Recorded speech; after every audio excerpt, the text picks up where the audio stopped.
Phil DiCollegiero. I'm the executive director of the Amesbury Chamber of Commerce. I want to thank everyone for joining us today for the Amesbury Chamber Economic Development Committee's regular speaker series. Today we have CNA Stores and Alternative Therapies Group, also known as ATG, two cannabis retail providers here in the city of Amesbury that are going to be explaining a little bit more about their businesses, but also about the overall cannabis industry here in Massachusetts. This is a program made possible at the Amesbury Chamber due to the generosity of our sponsors at Newburyport Bank, Energy Source, and North Shore Realty Group. We're joined by Frank Bertolino, head of North Shore Realty Group. Thank you, Frank. Hi, I'm Frank Bertolino, owner-broker of the North Shore Realty Group. Thank you to the Amesbury Chamber of Commerce and its Economic Development Committee for creating these regular forums to educate not only our businesses, but the public as well on different initiatives, resources, and development in our business community. At the North Shore Realty Group, we are proud to be a sponsor of this program and help make this information accessible to all. Thank you for joining us today. Yes, thank you, Frank. And so we have, again, Dan Talbot from ATG, as well as Scott Winters and Rob DeFazio of CNA Stores. Extra cool that you both are spearheading this particular industry here in Amesbury, but all three of you are also very much connected to the community that is Amesbury. Dan's a resident, Scott's a resident. It's really cool to have all of you here. And so with this new industry, tell us, what's going on with cannabis here in Massachusetts? Well, it's been quite a long trip. If we took a time machine back, as everybody knows, the people voted in 2012. However, for medical, however, the first store didn't open until 2015. So there was quite a bit of a lag between the opening, and at that time, the medical program was, and Phil, you had asked a little bit about the regulation. So at that time, the Department of Public Health was the regulator for the medical cannabis industry in Massachusetts. And when the adult use program was, or recreational marijuana was legalized, and the first stores opened up in 2018, that regulation body shifted to the Cannabis Control Commission, and it's a group of appointed commissioners. There are 5 of them that also have a director and various entities within them for the different responsibilities. So you have licensing, you've got enforcement or inspectors. And so there was a bit of I think that shift was a little bit challenging. So you've got, the medical regulators or enforcement officers that are now part of this new group in the Cannabis Control Commission, and the first stores opened up pretty much when the commission started, the CCC started. And so, I think there was a little bit of some growing pains as they tried to, build up that group. However, there a lot of efficiencies have started to take place. When we first opened up, as you had mentioned, we were the first medical license in the state of Massachusetts, and we were the third store to open up for adult use. And at that time, just a year and a half ago, there were 3 sets of regulations. So you had your medical regulations for medical operators, you had your adult use regulations for adult use operators, and then we had something called co-located regulations for the stores like ourselves in Salem back in December 2018 that were operating as medical and adult use in the same store, and that had its own set of regulations. And so you have to abide by the medical, the adult use, and the co-located regulations. And so over the past year, as more stores have come online, there's definitely been some efficiencies built in there, and so the CCC actually just created a set of combined regulations for both, because there a lot of them were essentially the same, but there were some differences, and so I think that's going to be a really big help. It costs a lot in time and resources, trying to be compliant with the myriad of regulations. So in terms, from the regulatory standpoint, I think now that there's a number of stores that have opened. We've been operating for a couple of years now. I think the industry is starting to mature and evolve and come to a little bit more of a steady state. The CCC, the governing body, they're fully staffed now. They're really starting to, in the beginning, one of the biggest sort of challenges that you would hear, and sort of attest to this, is that the process to get to that door opening from the time you put your application in can take quite a while.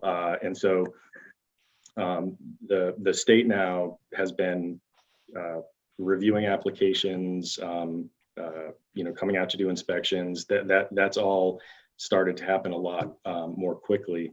And so while in the beginning you would have a regular, sort of a long period of time between stores opening, now we're seeing stores open across the state, pretty consistently and pretty rapidly. Yeah, one of the things that we've seen, I mean, if Dan's group was in a different realm because they started off in the medical side, so they got preferential treatment, which I don't think bought them really anything other than being able to open sooner than anyone else. But our process, the worst thing about getting into this industry is the unknown timelines. They don't actually put any structure in place as to when they have to give you information and when they have to do certain things. They don't have any rules to follow. So, like, for example, I got my provisional license for Amesbury last April, and we opened yesterday. One would have thought that would have been a heck of a lot faster. We were done with construction, got our certificate of occupancy, the summertime, and it was just the void of going from one step to the next. And that's the part of this that makes it the hard part, the challenge to get in. That's one of the issues, is that timing and being able to plan those expenses in time, because you're paying for rent on a space that you actually aren't able to generate any revenue on. And it makes it difficult to open, and it's definitely a huge barrier, because you can forecast what you're gonna spend, but you might as well times that by 2, because the time takes longer than you think. Nothing moves fast in this industry, which is good because they don't make, they'll make less mistakes, I think. But on the other hand, it is slow. It is getting better, but it is definitely a slow process as you go through it, and not that easy. There's a lot of regulations, and by the time you get open, they change. Like, I got to pay for my license for my Amesbury store that I paid in April, that I'm only going to get from January, 3 months out of it from that standpoint, before I got to pay another 10 grand for that license.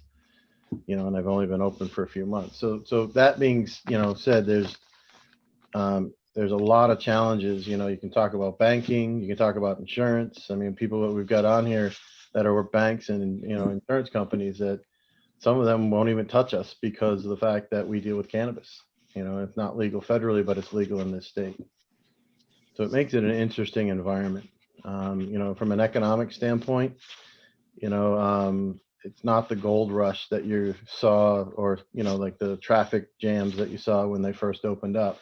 Like, I think, Dan, you had big old buses coming back and forth in Salem to get to your Salem store when you first opened up. But, now you start looking about, we had probably around 70 customers in our store yesterday for our grand opening. It's COVID too. So, I mean, that kind of throws a big caveat, or unknown value in there, which it takes time for the stores to ramp up. And, the other side of that is the taxes, and what you get taxed on and what you can write off on taxes. The 280E tax creates another interesting layer of complexity in our business. Yeah, if I could, Rob, what Rob just said, I think would be of interest to the folks on the call that that are in business. Is anybody familiar with 280E and what that is? I'll just explain it really quickly. So because cannabis is illegal at the federal level, the IRS has come up with a tax statute labeled 280E, and essentially what that is a legal. So it would be great if we didn't have to pay taxes, but we still, the federal government still, although they don't recognize us, from a scheduling perspective, they certainly want their cut of the proceeds. So in a normal business, you've got your expenses. So you've got your lease, you've got your payroll, you've got cost of goods sold, and all the other expenses that go into the business.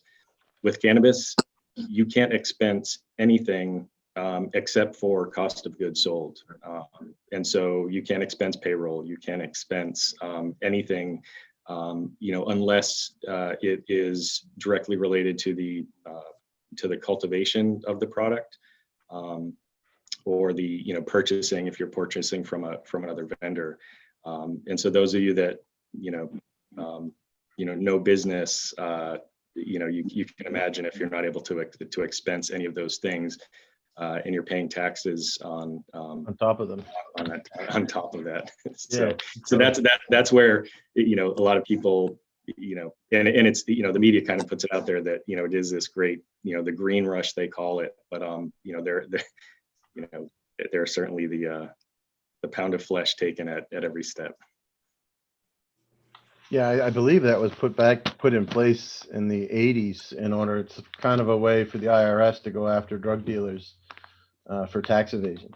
That was where that kind of was put in place. So now, because it's legal in our state, we still fall underneath that. We can't write off our taxes on, if I hired a manager of my store, my retail store, the rent that goes on at retail store, I have to pay taxes on it. So if I pay them $100,000 a year, I'm pretty much going to be paying about 25% more on top of that in taxes because of the way the regulations are written. Part of me wants to tell the government to keep their hands away from my money because they're the silent partner that puts up nothing and takes a lot. And it's to some degree, it's inevitable. You got to pay taxes. It's one thing that my dad always told me. There's a couple of things in life you can guarantee: that you'll be born, you'll die, and you'll pay taxes. And he was a banker, so that was kind of his step on it all. But it definitely you look at all the things that kind of get layered in on that. Like you look at our impact fees, you look at our the excise taxes and all the additional other taxes that we pay to the states. It's upwards of 23% of the sales, or some portion of it is taxed or paid back to the towns. So, and that's the interesting part, because if you really look at the, economic development piece of this, that 3% excise tax that goes back to the town is going to be significant in time. But it will help the town. It will fund some programs that aren't currently being funded because they don't have funds. Like, for example, in Haverhill, we're working with the city to fund an education program for the kids in the high school on drug awareness and addiction problems. So I love that fact that piece of it goes back to the cities, and I love the fact that you can work with the cities are willing to work with you to disperse the money you give them in certain areas. Most like the bigger cities, they just take it and throw it in the coffers and they do what they want with it. It's almost like they're entitled to it. But like, for example, in Haverhill, we've put together the team of the 4 people that got licenses there in Haverhill, that we've talked to the city to put this program in place and stand it up, which hasn't been funded since 2012. But yet last year, Haverhill gave back a whole bunch of tax money to the people because they had an excess. Rather than fund education, they gave it back to the taxpayers, which that's probably the way they voted to do it, and that's fine. I mean, but at the end of the day, these programs are essential in making sure that, I say kids because, until they're 18, they're not adults. And until they're 21, they can't come into our store, but they need to know and be educated not only on cannabis, alcohol, drugs, the impact of energy drinks, and just the basics on life and making good decisions, and I think that's a benefit that this industry brings, and then the philanthropic side. I love the fact that the HCAs have it written in there that we're required to donate to a nonprofit charity, in our community, and it's great, because Rob, just for clarity, you said HCA, so host community agreement. Yeah, host community agreement. Sorry. So I think there's so many different directions we go down, but you're talking about how before you even open up, you have to come to an agreement with the community that you're located in, right? Yep. And when this industry first started, there were always all these stories in the newspaper about how the community was considering it, all these demands that a community may ask for. And I think that's a little bit more managed now. So what before you even come into a community, you have to get this agreement. What do those agreements look like? Because I think there are some people that assume cannabis coming in, ask them for millions of dollars every year because, you guys have millions apparently every year to give. How exactly does that work, though? What is Dan and Rob, or maybe Pam, if you want to shed some light as a counselor who was involved, perhaps? So basically, the first thing I did was I went in and I talked to the mayor, and I said, look, I want to open a cannabis shop. He knew me for a few years because I had my building downtown, and I'd had interactions with him on certain different projects, and the funny thing is he said, well, why are you switching from data centers to cannabis? And I said, well, because data centers I was there in '99 when it started. Cannabis is the new kind of, call it data center growth. It's a new industry and it's wanted to get into it, mostly because of the science behind it. But that started the conversation. There's almost a template that the CCC puts out that kind of covers the guidelines of what should be in an HCA, a host community agreement. But there's a few negotiating parts as to, what are you going to do for the town to prove, or not prove, but to make sure you're not a negative impact. So that's the first key, is to make sure where you're opening up, what you're doing, that you're a positive impact on the city. And that's kind of part of that impact fee that we pay. Like, we've paid to put in speed humps over on Rocky Hill Road for the people that live down there, because traffic has always been an issue down there, whether we're in our store or not. The traffic study we did proved that from 7 a.m. to about 9 o'clock, that you get about 2,500 cars a day coming off 495 and just whipping around Irving and going down that street. So we've worked with the local neighborhood there, and put up, we worked with the town and to put up some speed tables, or speed humps, I think they call them. That's another thing. You get in this industry, you start learning about things you don't really even think you want to learn about. Like the difference between a speed hump, and a speed table.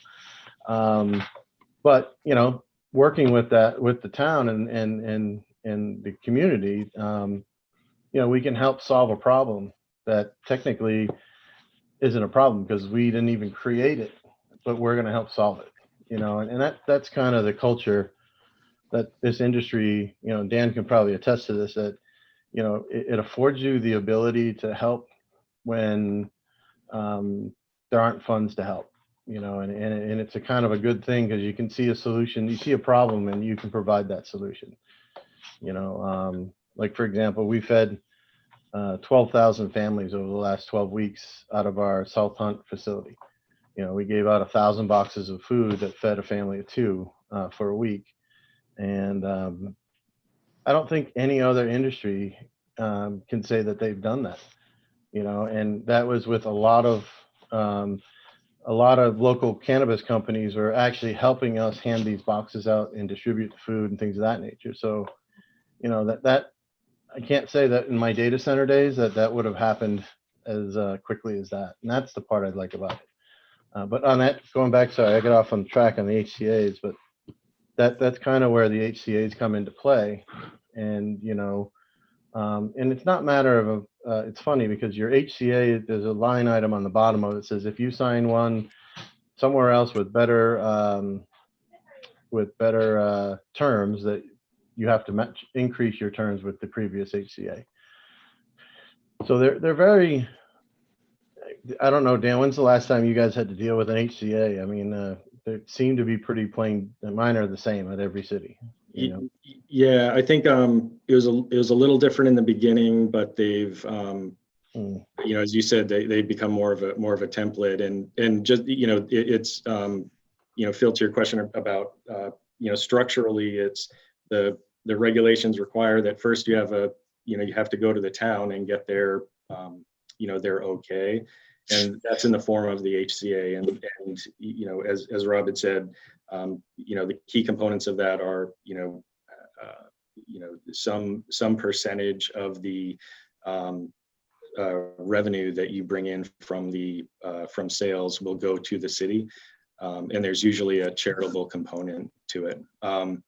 This is the topic that the HCA's. It's one of the topics that the Cannabis Control Commission is really looking into. You know, as you can imagine, there's opportunities for you know, I always hate when I see, you know, Fall River in the in the article. in the news, because that, you know, that certainly hasn't been our experience, you know, but it's something that the HCAs are something that the states right now are taking a much closer look at. You know, the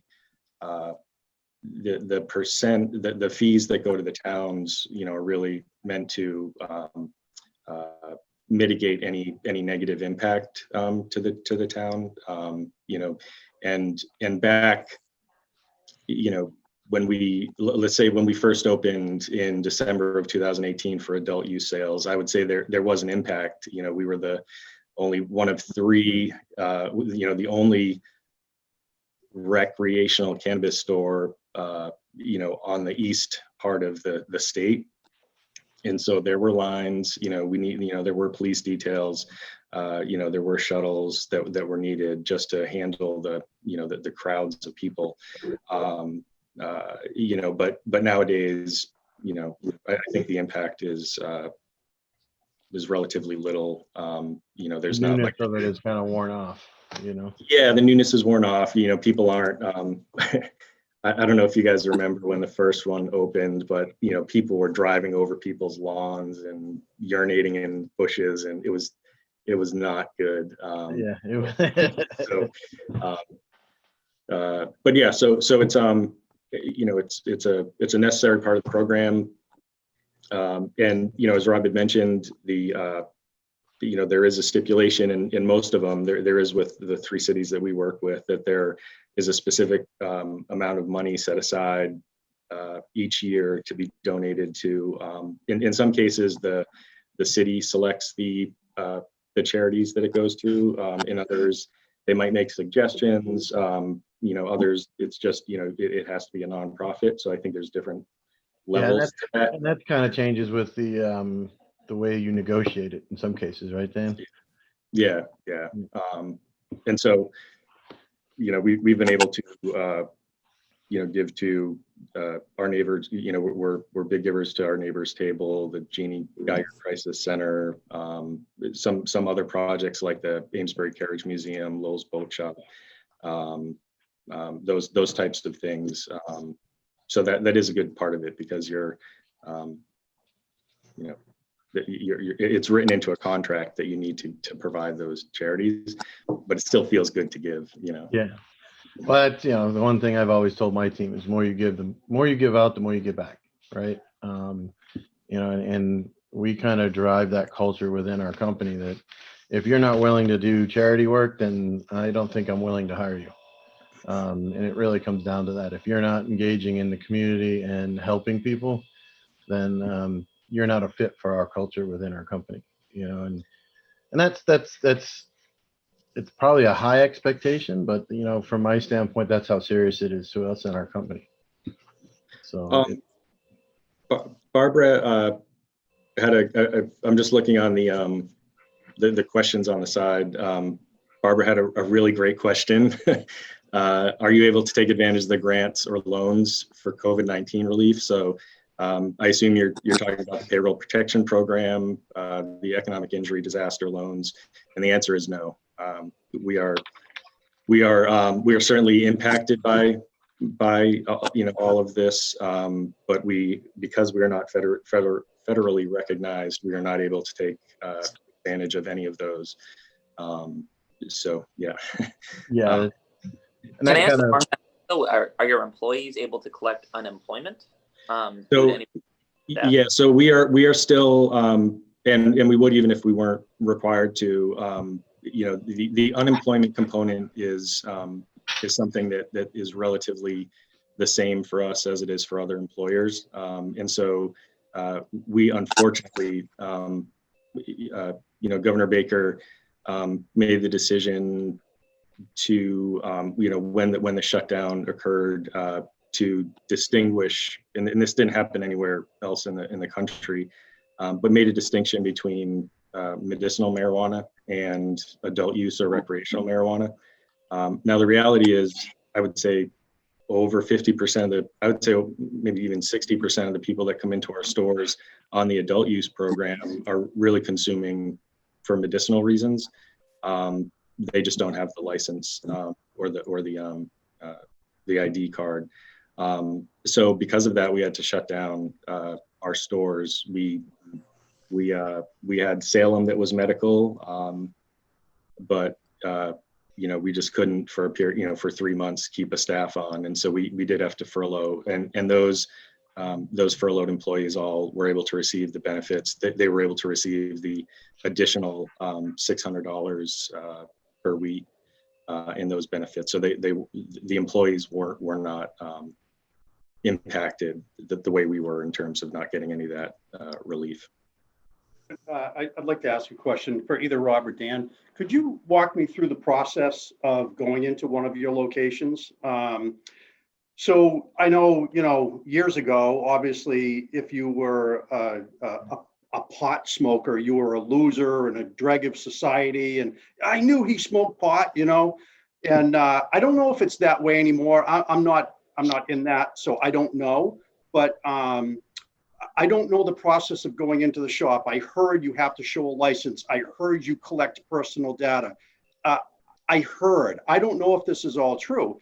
And if you do collect personal data, what do you do with it? So if I was just interested to go in your store and look around just to see what it's all about, not buy anything, but just, see the product and whatnot, I don't want to get on a list. I don't want covertly my name shoved to the police department and, oh yeah, he's on the list. So could just, when you guys walk me through it?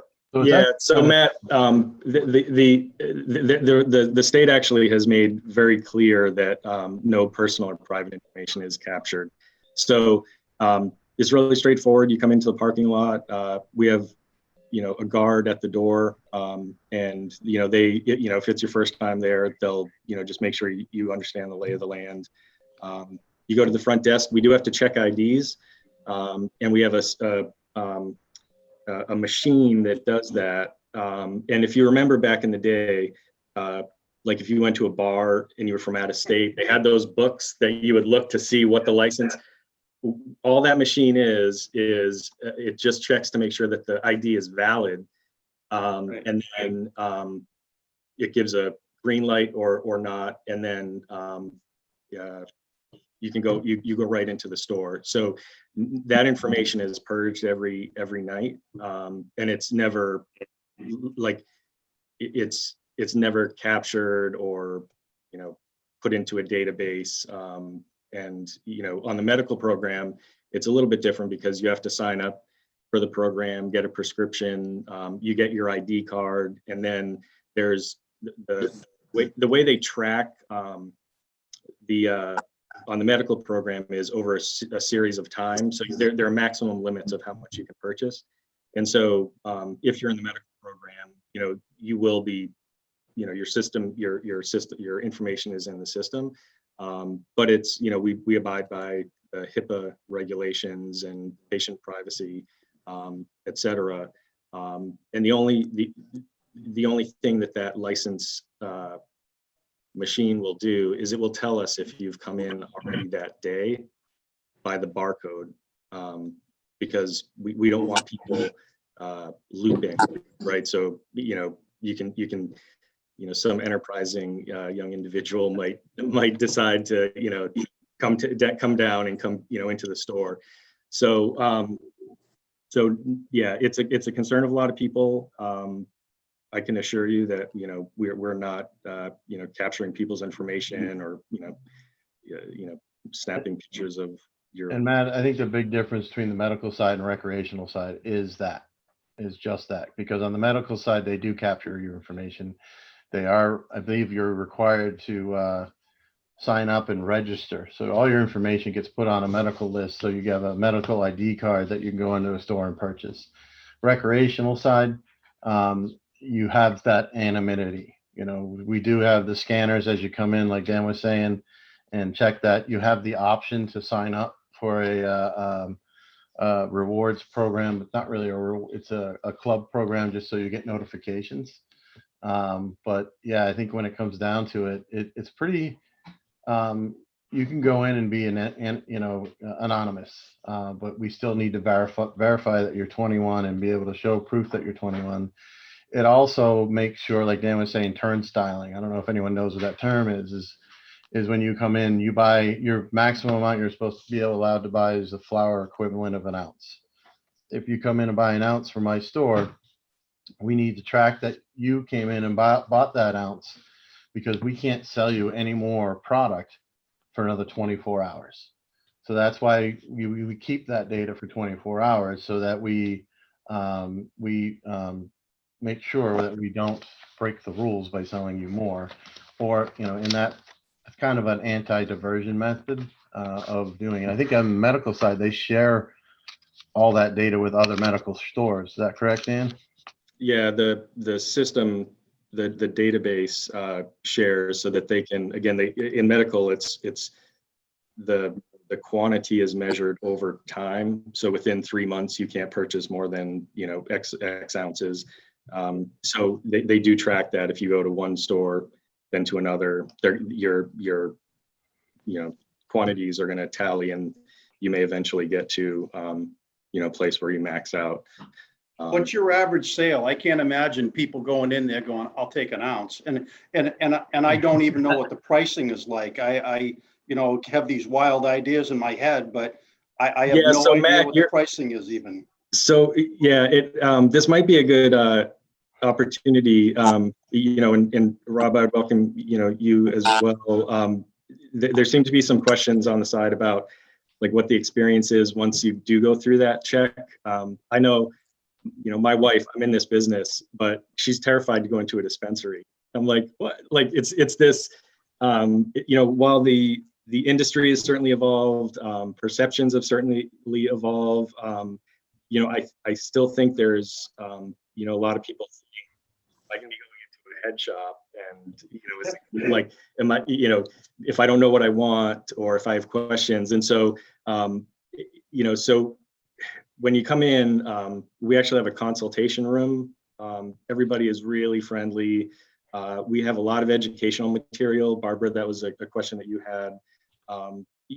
There's sort of a first timer's guide, to cannabis. We have educational materials for, if you wanted to sign up to be a medical patient, how do you do that? And we try to support people in doing that. And then once you get to the counter, there are menus and displays, and we try to keep things pretty classy there. And the staff is trained to really be consultative. The age ranges of folks that we get are really, it's all ends of the spectrum. We've done some work with the senior center in some of the cities that we work in. But when you get to the counter, there's, you can ask questions. We're not rushing people through the store. But if it gets to be a little long, maybe, you're there for 5 minutes, or if people have a kind of a personal question, we have a room that people can go to. It's a private room, and you can ask as many questions as you like in a private setting. And Matt, more specifically, the products range from, cannabis specific, not accessories. They range probably the low end $12 to probably just under 100 for something. There's if you have just a small familiarity with cannabis, you probably know about, that there's flower and pre-rolls or joints, as people call them, which back from my day, these things are giant. The cannons. A lot different from when I was, young into that. So yeah, I don't know, Rob, if So to the average purchase is about $50 across the state. So that's the other thing that the CCC does, is they track everything. They track from seed to sale, the product. So as it's growing 6 inches all the way up till it gets sold to a customer, they can track, there's traceability all the way back to the plant and seed that product came from, which is great. But, they also track all the data. They have a website, the CCC has a website. So they have a little function on there called Big Data. You can actually see how much revenue has been brought into the state, what the average purchase is, and things of that nature by year, by month, by day even. And right now, I think it's $48.95. I think is the average number per purchase. Ours is somewhere around. It bounces between 70 and 80. And that really depends on what you purchase. You can come in and buy, like Dan was saying, you buy a pre-roll, that's $10. That's pretty, or $10, then you get all the tax on that. So it's like 12. And, then you've got eighths and things of that nature, which range from $50 to $65. And it depends on how much you purchase, but yeah, it varies. I mean, we've had people come in and buy $600 worth of product, and someone come in and buy 12. It's your preference, I guess, from that standpoint. It's just like a liquor store, kind of, when you come in. A little different. I would liken it more to like a high-end spirits or wine place, because you're going to come in and want to know the differences and taste and flavor, and that's really kind of the big thing. And part of that experience is creating that environment to where it's warming and welcoming to come in.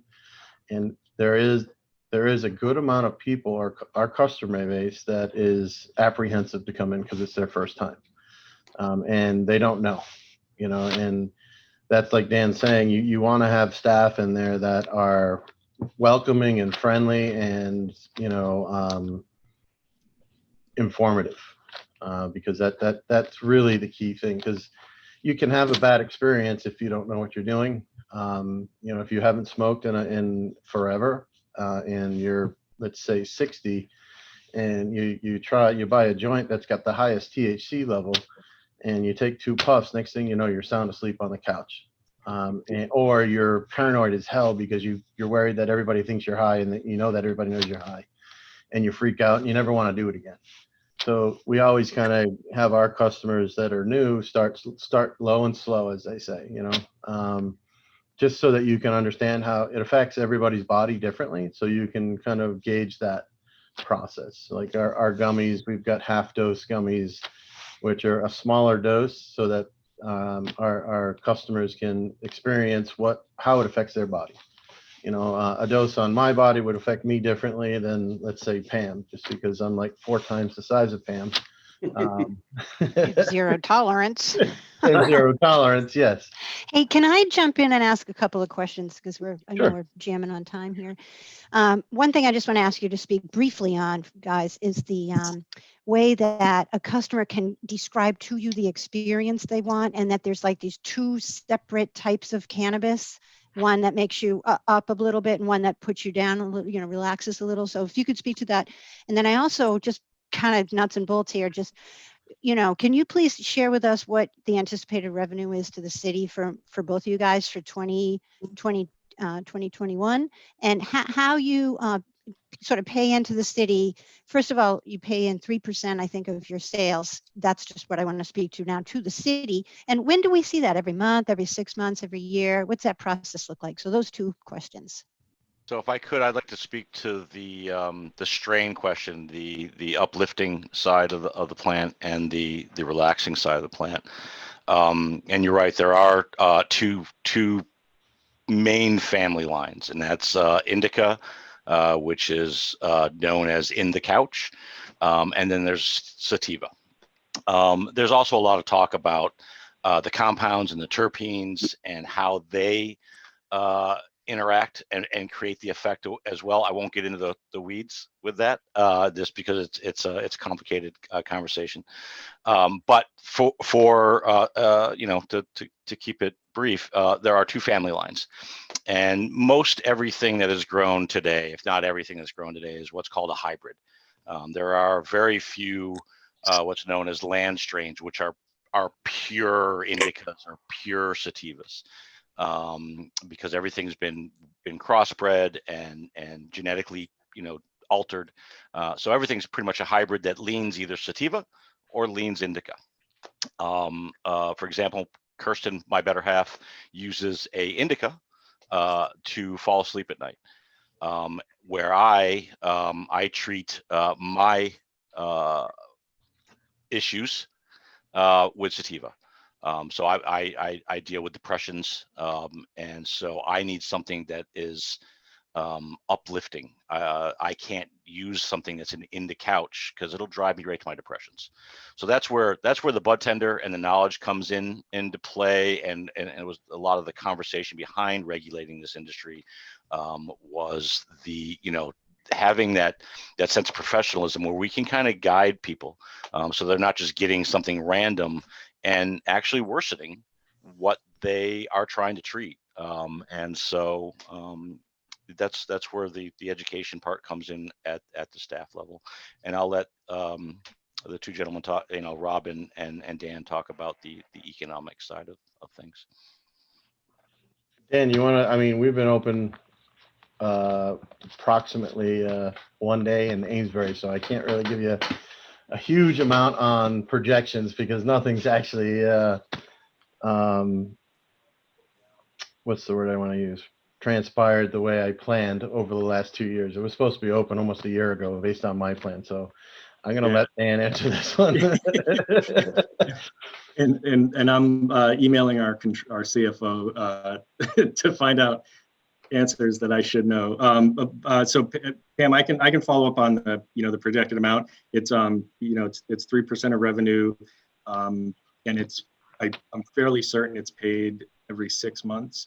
But I can follow up on that. And just to follow up on Scott's response, which was really good.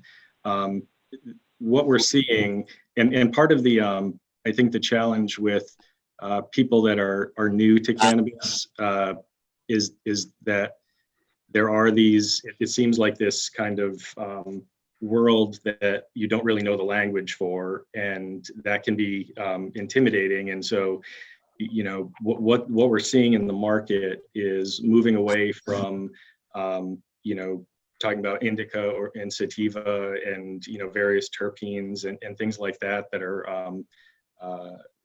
can be confusing. And what you'll see a lot of the product companies, as this industry matures, they're really going to effect space, based, where, instead of going into the store and saying, I want a land race sativa, that has, that's high in limonene, you'll see a package and it says uplifting, and so you're like, yeah, I want uplifting, or nighttime,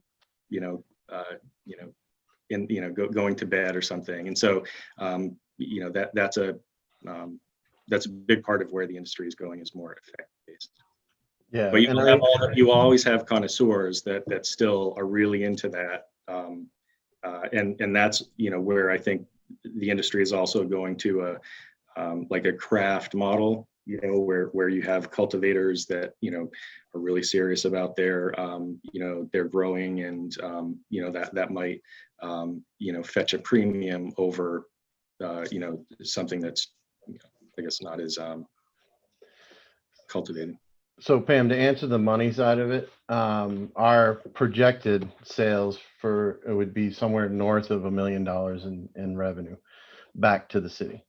And I say that projected is because once our cultivation site is up, there's also a impact fee on top of the cultivation wholesale on top of that. So there's a retail and wholesale piece of it. So that's the when you really look at, if you can grow 40,000 pounds of marijuana, it's pretty simple to do the math. If it wholesales at, right now, I think it's wholesaling at about $4,000 a pound, $3,800 to $4,000 a pound. So you do the math on that, that's a significant amount of money. Take 3%. Rob, you're talking, but I think I was asking just about your retail store. Are you suggesting that you're also talking now about the sales from your grow facility, which I don't think you guys have started growing yet? We haven't growing yet. No, that's why I'm saying the projected. That's really where retail stores are great. I mean, and they will bring in a significant, I would say somewhere around, depending on the revenue the store does, right? So if they do $500,000 a month, let's say that's $6 million a year. That's 3%. That's $180,000 that we'd be giving to into the city.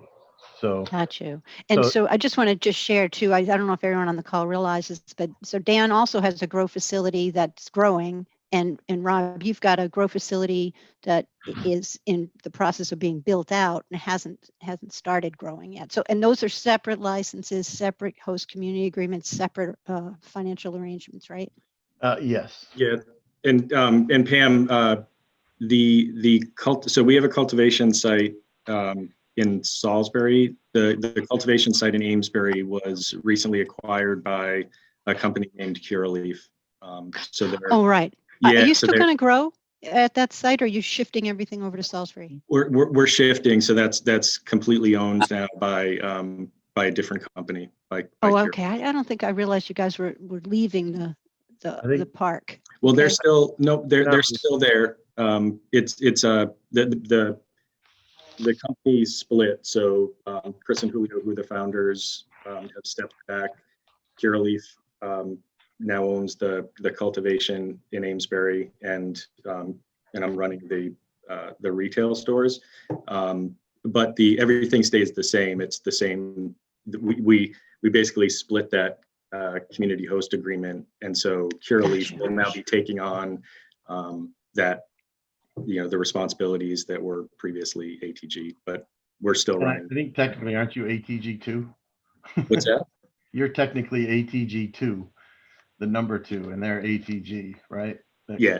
Purchase. So doing business as ATG. Yeah, exactly. So basically, they had licensing issues, I guess, because of the way the regulations set up.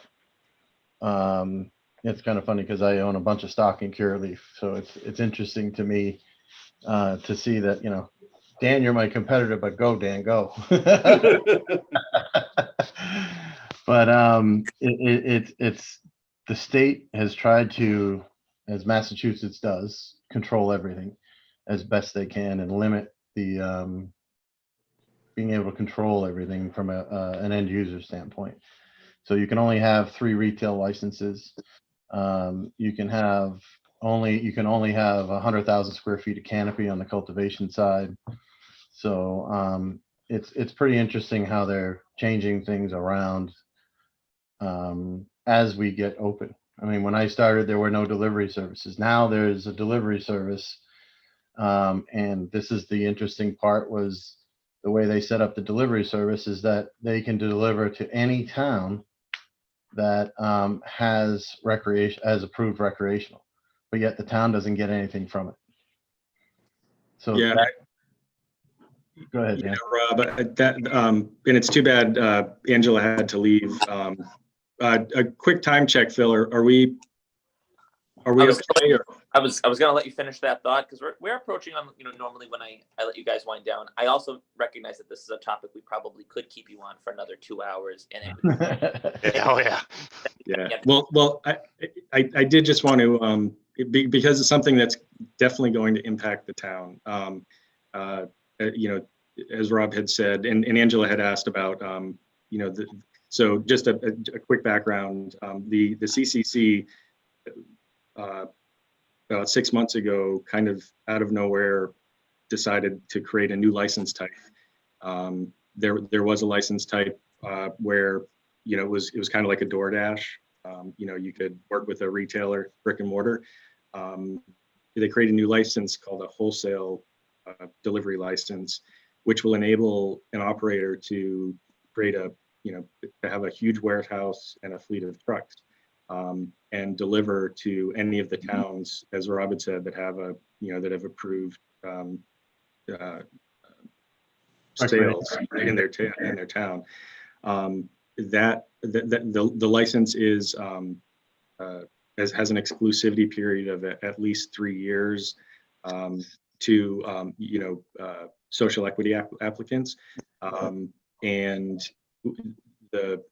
the impact to the towns. Someone like an Amazon, just think about Amazon. Someone can come in, set up a warehouse 50 miles away, and deliver, and so those of us that have really put a lot into brick and mortar stores, the additional overhead required, this was a real big shock to us, because Cut your legs up before you even get started, really. Yeah, I mean, if you think about when you're entering in a new business, you kind of know what the playing field is. Your investors probably know what that playing field is as well, and so this kind of came out of left field, and it's definitely going to impact the industry, and it's certainly something to watch, because like Rob had said, deliveries can take place from a company that has a much lower overhead, and that money doesn't go back to the town. I know we are so short for time, but I seem to recall that delivery required a vote of the community. Are you suggesting that? Are you saying that the state's like, yeah, whatever, we're blanketing, saying it's okay? So I don't think that was ever the case, but yeah, it was that if the city had already voted on cannabis and they voted to allow, or it might even be that they never voted specifically against it, that they would be eligible to be delivered to in that town. Right, if they didn't write it into the regulations. I know in Haverhill, once that came out, they actually voted to ban delivery in Haverhill. So, and this was, I want to say about 2 months ago or a month ago. So Haverhill protected their, I want to say asset, because that's what I think we are to towns. Their investment. And to make sure that we're successful so that we can obviously provide that revenue to the town and things of that nature. So there's ways around it, I guess. But it's definitely, and again, it's what they're coming out, I think, on the 8th, right, Dan, is when those new regs are put in place. So, yeah, and that was kind of sprung on us literally a month ago where it changed. Those companies are already starting to advertise too, so that I think that's coming much faster than I expected. I saw a billboard going down 495 just the other day towards Worcester that were advertising for deliveries. So, Is that something we need to get out ahead of if we want to? as a community, I would say Yeah. yes. Before it's approved, or can we do it after all that goes through? Or what's our don't next know. process? Yeah. I'm not sure what the state would say to that. My first thought was we could, as a city, we could take it up and start the process. And, I don't think we would have to ask the state to really create our own regulations here. Right. That's been kind of there's been a local component to this ever since day one. So I definitely think it's worth some conversation, because I think as our businesses, Dan and Scott, or Dan and Rob, may attest to it, and there's a lot of logistic issues. So I definitely think it's time to have that conversation. Good. So I want to be respectful of everyone's time, and I want to thank Scott Winters and Rob DeFazio of CNA Stores and Dan Talbot from ATG. I really appreciate, gentlemen, you guys coming in, discussing this. This is actually taking place on January 7th. I think that's important because a lot of days were referenced without the date. So you guys at CNA, you opened on January 6th. Congratulations. Welcome to the Amesbury business community officially. We're psyched to have both of them. Congratulations, guys. Thank you, Dan. Thank you. Thank you. Any final thoughts? If not, thank you again to our sponsors at North Shore Realty Group, Energy Source, and Newburyport Bank. And again, thank you guys for giving us your time today and being an active part of our business and overall community here in Amesbury. Yeah, and thank you, Phil. We're really happy with our relationship with the chamber and the town. Everybody's been really supportive. Absolutely. It's been really from the beginning a great environment to work in. So we appreciate it. And come on down to the store if you if you need a little. I'll be there for a field trip. Yeah. All right. Awesome. All right. Yeah, we'll do a field trip. Absolutely. And On just that for the note, record, Matt. On that note, Matt, if grandchildren, I'll need something. Yes. to you, Matt, real quick, if you want to, have give me a shout and we'll get you in the store just so you can get over that original hurdle. I'll go with you, Matt. And just for the record, Gold Insurance is cannabis friendly. We have plenty of markets available. So Awesome. Hey, Matt, give me a call. okay. Thank you, guys. Hey, Ann, is your bank cannabis friendly? We actually had gone down that route with Chris. I've had many conversations over the course of probably 2 years. We really did dig into it very deeply when it originally came out, when ATG was looking to do their grow site, and had gotten FDAC guidance. There was a Cole memorandum. There was a lot involved.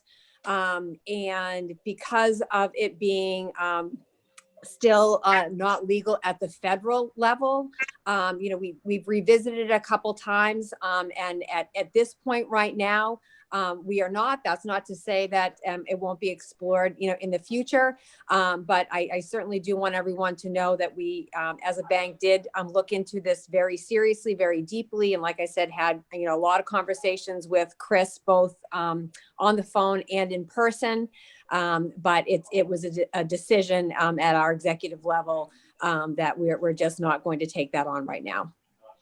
Yeah, it's the banking industry is and how they're working with this it's really fascinating. There's a lot of work that goes into it. They actually have banks within a bank. It's kind of segregated. It's again, I know we're out of time, but that is it's a fascinating sort of. Yeah, our CEO actually went out to Colorado to actually learn more about it. So it was you're right. It is fascinating. There's so many levels to it, and I know that it's something that we're continuing to keep an eye on. Something to keep in mind there too is that falls back to the mortgage level. So when it comes to looking for properties, you really have to, you either have to purchase the property outright, or that property cannot hold a lien through a bank that is federally insured. So that restricts the amount of properties that are actually available for the industry as well. Yep. Thank you, Phil. Oh, I appreciate it again. The most proactive chamber in the Merrimack Valley, no doubt about it. Great chamber. And continue to stay in touch. And for anybody looking for more information, you'll see that under the names of Scott, Rob, and Dan, the contact information for how to get in touch with their businesses, and also the addresses as well. So thank you, and gentlemen, enjoy your day.